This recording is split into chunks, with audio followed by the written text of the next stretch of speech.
Assalamualaikum warahmatullahi wabarakatuh. Pada video kali ini, kelompok kami akan menjelaskan tentang pengertian dari filsafat dan cara berpikir kefilsafatan. Filsafat ilmu adalah bagian dari filsafat yang menjawab beberapa pertanyaan tentang hakikat ilmu. Filsafat ilmu berusaha untuk menjelaskan beberapa alasan dari apa dan bagaimana suatu konsep pernyataan dapat disebut sebagai ilmiah, kemudian bagaimana konsep tersebut dilahirkan, kemudian apakah konsep tersebut memiliki faktor alam melalui teknologi, kemudian menentukan validitas dari sebuah informasi atau konsep atau sebuah formulasi, dan kemudian menangkap macam-macam penalaran yang dapat digunakan untuk mengambil sebuah kesimpulan. Di sini saya akan menjelaskan mengapa filsafat itu disebut sebagai ilmu pengetahuan filsafat atau ilmu filsafat. Filsafat disebut sebagai ilmu pengetahuan filsafat karena mengandung 4 pertanyaan ilmiah yang mendasar. Yang pertama adalah bagaimanakah mempertanyakan tentang sifat-sifat yang bisa ditangkap oleh indera dari suatu kajian filsafat. Biasanya dalam teori ini digambarkan dengan pendeskripsian atau deskriptif. Yang kedua adalah pertanyaan mengapa di sini mempertanyakan tentang asal usul atau kausalitas dari suatu objek kajian filsafat. Yang ketiga mempertanyakan tentang kemana mempertanyakan tentang apa yang terjadi pada masa lampau, pada masa kini atau sekarang, dan pada masa yang akan datang. Biasanya dipedomani melalui 3 pengetahuan. Yang pertama itu adalah pengetahuan yang berasal dari kebiasaan harian manusia. Yang kedua adalah pengetahuan yang berasal dari norma atau hukum yang terkait di dalam masyarakat dan bersifat normatif. Yang ketiga adalah pengetahuan yang berasal dari adat istiadat. Dan pertanyaan yang keempat adalah pertanyaan apa mempertanyakan tentang hakikat inti atau hakikat mutlak yang terjadi pada suatu objek filsafat.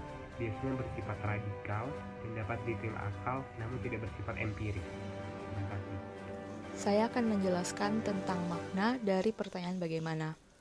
Pertanyaan bagaimana mengandung sifat dapat ditangkap atau tampak oleh indera, yang berarti pertanyaan bagaimana itu adalah pertanyaan yang bersifat logis, jelas, dan tidak berasal dari luar kepala atau nalar manusia. Jawaban yang diperoleh bersifat deskriptif, yaitu yang berarti jawaban dari pertanyaan bagaimana adalah bersifat menjelaskan, menggambarkan, dan akan lebih baik jika terstruktur dan sistematis. Demikian penjelasan dari saya, terima kasih.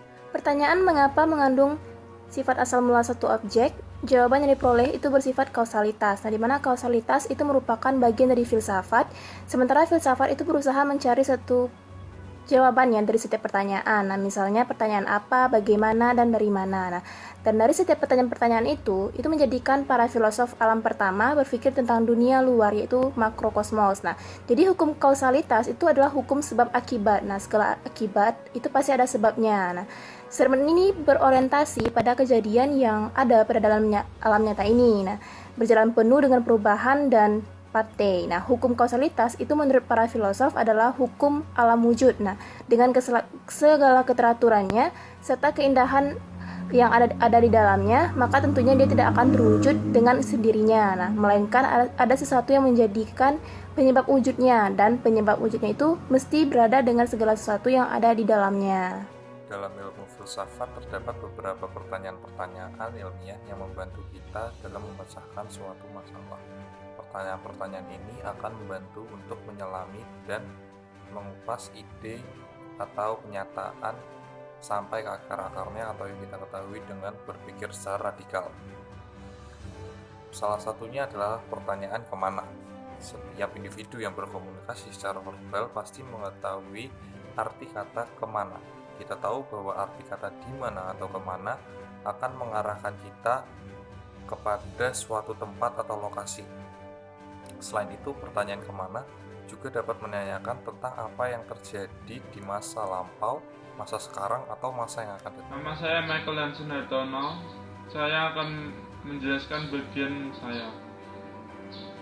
Filsafat adalah ilmu menelaah dunia yang tidak hanya terbatas pada suatu kaidah atau fenomena atau objek tertentu, namun mencakup keseluruhan kejadian, asal-usul, dan kemungkinan di masa yang mendatang.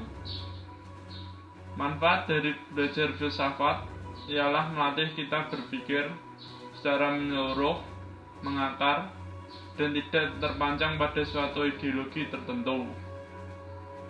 Dengan mempelajari ilmu filsafat, kita membebaskan cara pandang kita dari pendapat pribadi dan lingkungan yang biasanya membutakan kita dari kebenaran. Dengan melebarkan sudut pandang kita akan lebih berfokus pada kebenaran yang bersumber dari berbagai perspektif, yang pastilah lebih penuh ketimbang perspektif pribadi. Mempelajari filsafat artinya melihat sesuatu secara objektif. Hal ini penting dalam mengambil kesimpulan atau keputusan agar tindakan yang tepat dapat diterapkan dan kebenaran dapat diungkapkan. Kemudian pertanyaan ilmiah yang terakhir dan yang keempat yaitu pertanyaan apakah. Jadi pertanyaan apakah itu sendiri menanyakan tentang hakikat atau inti mutlak dari suatu hal. Jawaban yang diperoleh pun mengetahui hal-hal yang sifatnya sangat umum, universal, dan abstrak. Selanjutnya akan dijelaskan oleh teman saya. Filsafat memiliki ciri berpikirnya sendiri. Menurut Ali Mudofir, ada 8 ciri berpikir kefilsafatan. Yang pertama, ciri berpikir radikal, ciri berpikir universal, ciri berpikir konseptual, ciri berpikir koheren dan konsisten, ciri berpikir sistematis, ciri berpikir komprehensif, ciri berpikir bebas, dan yang terakhir adalah bertanggung jawab. Untuk penjelasan masing-masing ciri akan dijelaskan oleh teman-teman saya. Selamat pagi, saya Muhammad Ridho Ramadan Wiguna dan saya di sini akan menjelaskan bagaimana berpikir radikal memiliki kaitan yang erat dengan ilmu filsafat. Jadi secara etimologis, secara tata bahasanya, menurut Concise Oxford Dictionary, bahwa arti dari kata radikal adalah sesuatu yang mengacu pada hal-hal yang bersifat fundamental, mendasar, dan asal muasal, serta pokok soal dan esensi sebuah hal. Dari sini kita melihat bahwa ada kaitan erat antara berpikir radikal dan keilmuan filsafat. Karena ilmu filsafat adalah sebuah ilmu yang menggali sesuatu hingga ke akar-akarnya dan mencari tahu asal-muasal dan esensi dari suatu hal tersebut. Maka diperlukan suatu pola pikir yang disebut dengan radikal ini. Jadi pola pikir yang bersifat mendasar, fundamental, dan menggali hingga ke akar-akarnya demi mendapatkan pengetahuan atas suatu hal yang sangat mendalam. Saya akan menjelaskan ciri berpikir filsafat yaitu universal. Universal berarti proses berpikir mengenai hal-hal yang bersifat umum dan dapat diaplikasikan di segala aspek kehidupan manusia. Filsafat berhubungan dengan pengalaman hidup manusia, sehingga untuk mendapatkan kesimpulan yang bersifat universal diperlukan penelaahan secara radikal atau sampai pada akarnya. Pemikiran filsafat tidak hanya sebatas pada realitas yang bersifat terbatas saja, tetapi akan terus mencari dan menemukan gagasan-gagasan baru yang bersifat universal atau global. Pikiran-pikiran yang bersifat partikular dan kontekstual atau terbatas pada ruang dan waktu diangkat dan ditempatkan menjadi bagian yang utuh dan universal sebagai sebuah kenyataan eksistensial yang khas manusiawi. Ciri yang ketiga yaitu konseptual yang merupakan hasil generalisasi dan abstraksi dari pengalaman manusia. Berfilsafat tidak berpikir tentang manusia tertentu atau manusia secara khusus, melainkan berpikir tentang manusia secara umum. Dengan ciri berpikir yang konseptual, maka berpikir secara kefilsafatan mampu melampaui batas kehidupan manusia sehari-hari. Terima kasih. Koheren dalam filsafat ilmu diartikan bahwa suatu pernyataan dianggap sebuah kebenaran apabila pernyataan itu dapat diterima secara logis dan adanya kesesuaian antara pernyataan satu dengan pernyataan yang lain. Konsisten artinya sesuai, tetap pada satu jalan yang sama, artinya runtut. Konsisten ini artinya tidak ada pernyataan yang saling berkontradiksi. Jika koheren tadi artinya adalah pendapat-pendapat yang ada saling berkaitan, saling berhubungan, maka pendapat-pendapat itu selain koheren juga harus konsisten, yaitu tidak saling berkontradiksi satu sama lain, sehingga jika disusun digabungkan semuanya menjadi suatu pernyataan yang sesuai untuk mencapai kebenaran yang paling benar. Ciri berpikir kefilsafatan salah satunya adalah sistematik. Sistematik dari kata sistem, yaitu suatu kebulatan dari beberapa unsur yang saling berhubungan dan mempunyai suatu tujuan. Nah, ciri berpikir kefilsafatan itu seperti bila kita mempunyai uraian berpikir kefilsafatan, kita harus mempunyai suatu tujuan dengan unsur-unsur yang saling berhubungan dan bulat. Terima kasih.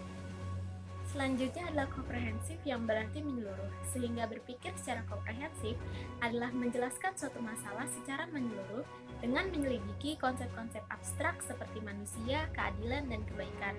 Menyeluruh juga berarti melihat suatu masalah bukan hanya dari satu sudut pandang saja.